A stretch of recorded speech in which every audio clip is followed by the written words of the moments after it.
Hello everyone, कैसे हैं आप सब? होपफुली फाइन होंगे। मैं होप करता हूँ लास्ट वीक आपका logical as well as profitable गया होगा। तो एक और वीडियो लेकर हम आपके सामने प्रेजेंट हैं।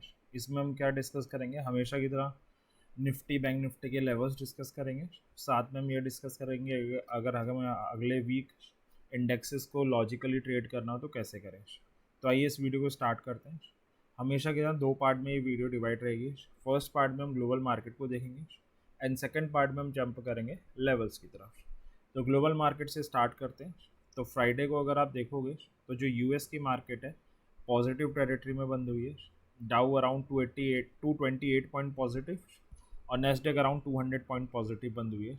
तो जो 2-3 हफ्ते पहले बड़ा गैप डाउन देखा था हमने मार्केट में, उसके बाद से मार्केट जो ग्लोबल मार्केट है बड़ी ईजीली स्विफ्टली रिकवर कर रही है और काफ़ी स्ट्रांगली ट्रेवल कर रही हैं।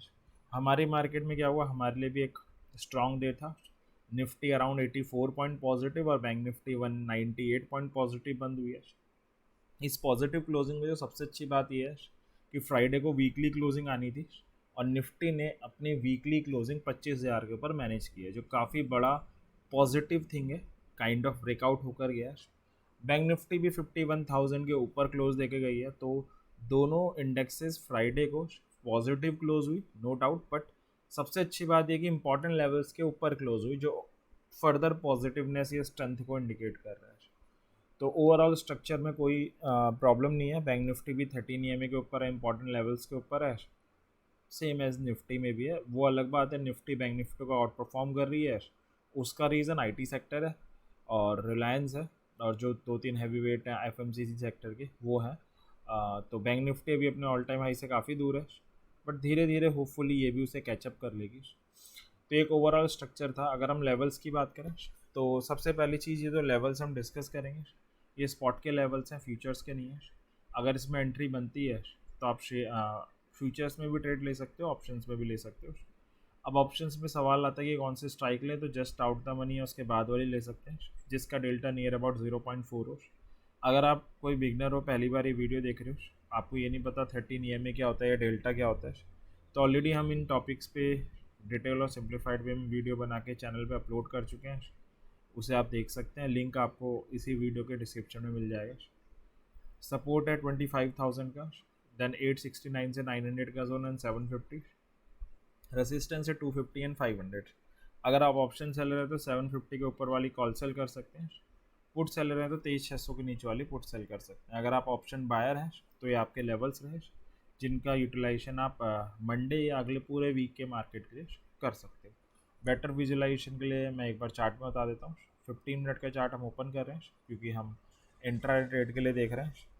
तो 3 टाइप की पॉसिबिलिटी हो सकती है, गैप अप, गैप डाउन और फ्लैट की। तो एक बार देख लेते हैं। फ्राइडे को निफ्टी पूरे दिन 25 to 50 को ही रेसिस्ट करते रही है। तो अगर गैप अप होता है निफ्टी में, तो गैप अप के केस में जो लेवल आ रहा है वो 25 to 50 का ही लेवल आना चाहिए। 25 to 50 का इंपॉर्टेंट लेवल बनेगा, जिसे आप देखोगे तो फ्राइडे इसने पूरे दिन ही रेसिस्ट किया है। तो 250 के ऊपर नीचे कहीं भी ओपन हो बट क्लोजिंग ऊपर दे दे, एक कैंडल सस्टेन करे, तो हम जस्ट आउट द मनी वाली कॉल बाय करेंगे और टारगेट हमारा 25, 400 एंड 500 हो जाएगा। क्लोजिंग नीचे दे एंड सस्टेन करे तो हम जस्ट आउट द मनी वाली पुट बाय करेंगे।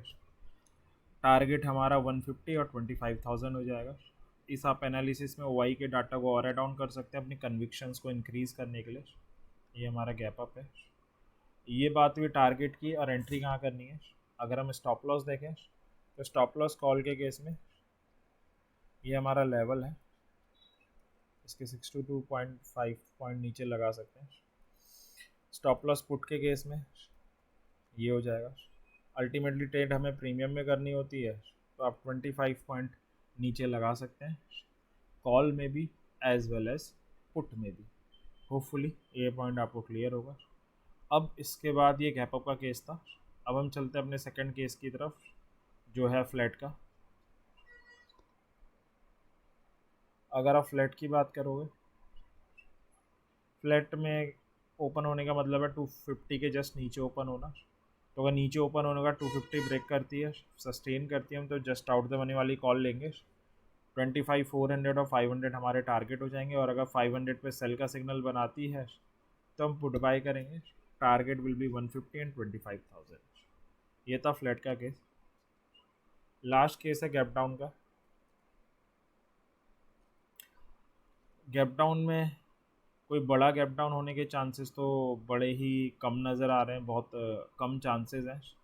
फिर भी अगर कुछ हो जाता है तो 25,000 का ही लेवल आ रहा है जो प्ले आउट करेगा। बीच में एक 25,150 का लेवल और है, आप इसे ले सकते हो। इसके नीचे ऊपर कहीं भी ओपन हो बट क्लोजिंग नीचे दे दे, एक कैंडल सस्टेन करे तो हम पुट बाय करेंगे। 25,000 और 24,900 का एक जोन आ रहा है, वो टारगेट हो जाएगा। क्लोजिंग ऊपर दे, एक कैंडल सस्टेन करे तो हम पुट बाय करेंगे, सॉरी कॉल बाय करेंगे, टारगेट 250 और 400 हो जाएगा। तो ये था कि निफ्टी अगर मंडे को गैप अप गैप डाउन या फ्लैट ओपन हो तो उसे कैसे ट्रेड करना है। बाकी लेवल्स अगले पूरे वीक आपके काम आएंगे। अब हम चलते हैं अपनी सेकंड इंडेक्स की तरफ जो है बैंक निफ्टी। सपोर्ट है 250, 51,000 का एक जोन, 50,500। रेसिस्टेंस है 51,500, 52,000 का एक जोन और 52,500। ऑप्शन सेलर और बायर दोनों के लेवल आपके स्क्रीन पर है जिसका आप यूटिलाइजेशन कर सकते हो। बेटर विजुलाइजेशन के लिए एक बार चार्ट में देख लेते हैं।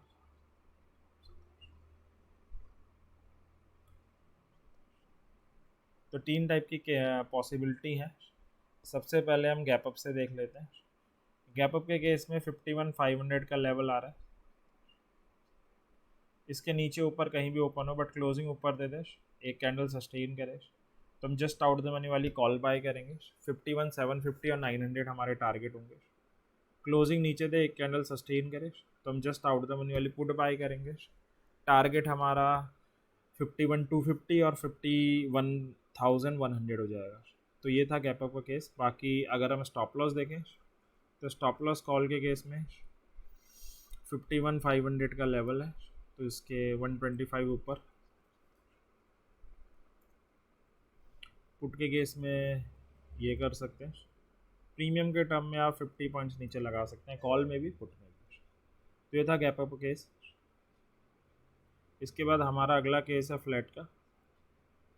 फ्लैट में 51,300 समथिंग पे ओपन होगी तो 250 का एक लेवल आ रहा है और 500 का लेवल ऊपर आ रहा है, इनके बीच में ओपन होगी यानी। तो ऐसे केसेस में अनफॉर्चुनेटली हमें वेट करना पड़ता है, किसी एक लेवल पे आए, रिवर्सल या ब्रेकआउट करे तब हम ट्रेड ले सकते हैं। लास्ट केस है गैप डाउन का। गैप डाउन में तो 51,250 का ही लेवल आ रहा है, इसके नीचे ऊपर कहीं भी ओपन हो बट क्लोजिंग नीचे दे दे, एक कैंडल सस्टेन करे तो हम जस्ट आउट द मनी वाली पुट बाय करेंगे। 51,000 का जोन हमारा फर्स्ट और 50,900 सेकेंड टारगेट होगा। क्लोजिंग ऊपर दे, एक कैंडल सस्टेन करे तो हम जस्ट आउट द मनी वाली कॉल बाय करेंगे। और अगर हम ऐसा करते हैं 51,500 और 600 हमारे टारगेट हो जाएंगे। तो ये था कि अगर निफ्टी और बैंक निफ्टी अगले week gap up gap down या फ्लैट खुले तो उसे कैसे डील करना है।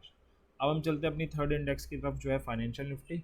सपोर्ट है 500 250 का जोन और 23,000। रेसिस्टेंस है 750, 24,000 का जोन एंड 250। आप बायर हो या सेलर, दोनों के लेवल्स आपके स्क्रीन पे रहे। तो ये था अगले हफ्ते के रिगार्डिंग हमारा डिस्कशन। मैं होप करता हूँ डिस्कशन आपकी कुछ लॉजिकल ट्रेड करने में हेल्प करेगा। इसी विश के साथ इस वीडियो को एंड करते हैं और हमेशा ये सजेशन रहेगा, अपनी हार्ड एंड मनी मार्केट में लगा रहे हैं, खासकर ऑप्शन ट्रेडिंग में, तो लॉजिक के साथ ट्रेड करें और कोई भी ट्रेड लेने से पहले अपनी एनालिसिस जरूर करें। तो एंड करते हैं। Thank you very much.